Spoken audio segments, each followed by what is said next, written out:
I want to set the scene for you.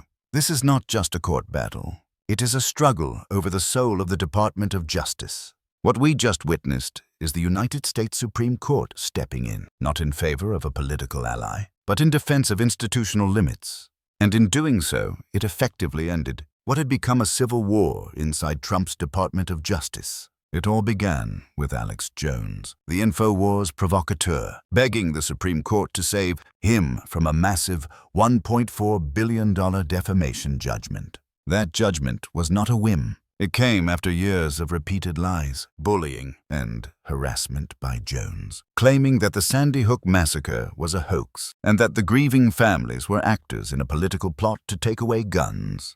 In trial after trial, jurors in Texas and Connecticut ruled against him. They found that Jones had waged a deliberate campaign of defamation, mocking parents who had lost their children, calling them liars, and turning their pain into fuel for his business. One of the most powerful witnesses was FBI agent William Aldenberg, one of the first to enter the Sandy Hook classrooms.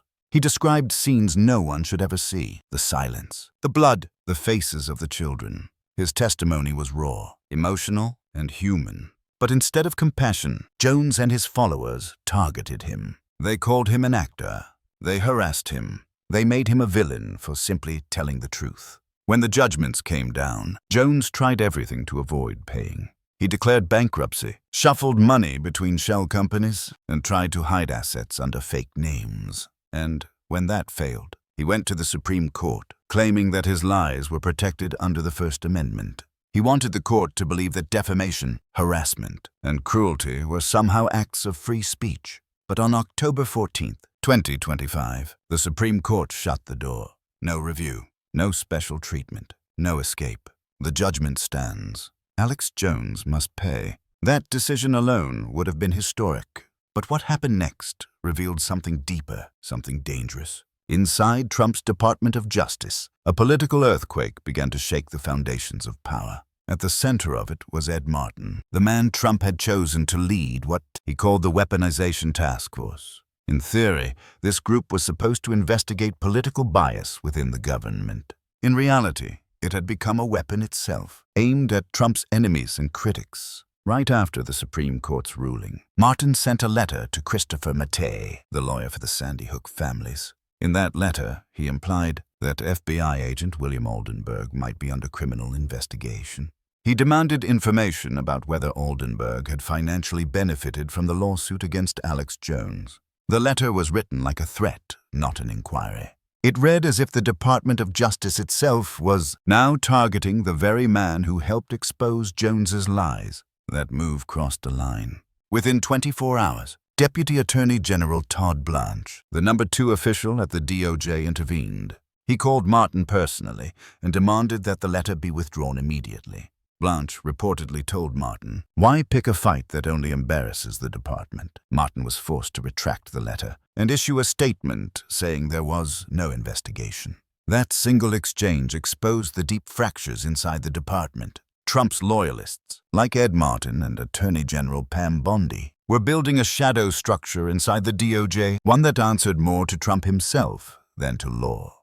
They pushed aside career prosecutors, replaced them with loyal figures like Lindseyhagan, and operated as if they were above oversight. But Blanche pushed back. He represented what little institutional resistance remained. His message was clear. The Department of Justice cannot and will not be turned into a personal political weapon. His intervention stopped a dangerous precedent, a federal official using government power to intimidate a witness who testified against a far-right figure.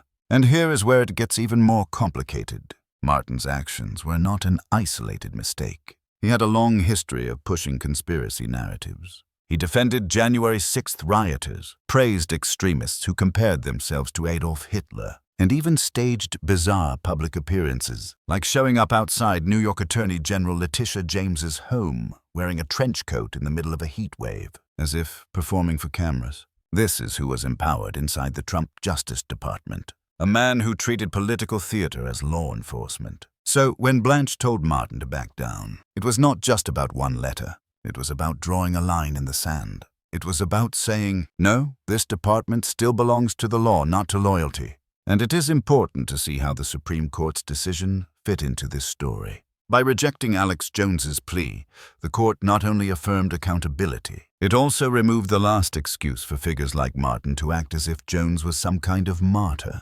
The ruling made clear that defamation is not free speech. Lies that harm real people are not protected. Inside the DOJ, that decision stripped away the political shield that men like Martin had been using. Once Jones lost at the Supreme Court, there was no justification left to attack Oldenburg. Any further aggression looked like what it really was, abuse of power. The deeper truth is this. Trump's DOJ had stopped functioning like a normal department long ago. Organizational charts no longer mattered. Lines of authority were blurred. People like Edmartin believed they reported directly to Trump, not to the Attorney General, not to the deputy, to Trump himself. That is what makes Blanche's stand so significant. In a system built to obey one man, he reminded everyone that, even in chaos, the law still has structure. The Sandyhook families, after years of being tormented, finally have the law on their side. Their attorney, Christopher Mattei, said it clearly, thanks to the courage of the Sandyhook families. Infowars will soon be finished. He added that Jones's harassment campaign continues, only with the corrupt complicity of at least one DOJ official, referring to Martin. And he vowed that they would not stop until justice was complete. Those words echo beyond the courtroom, because this is no longer just about Alex Jones. It is about what happens when the Justice Department itself starts to fracture into rival factions, when loyalty to power replaces loyalty to truth. Trump's inner circle still includes loyalists like Pambondi and Lindseyhagan. Bondi once served as Trump's impeachment lawyer. Hagan rose fast inside DOJ thanks to Trump's direct backing. And together, with Edmartin, they built a network that acted independently from the traditional hierarchy.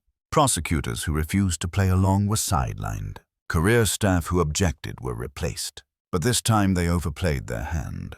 The Supreme Court's rejection of Jones's appeal and Blanche's decision to rein in Martin sent a message that even in a corrupted system, there are limits. There are still people who will draw a line, and yet the danger is not gone.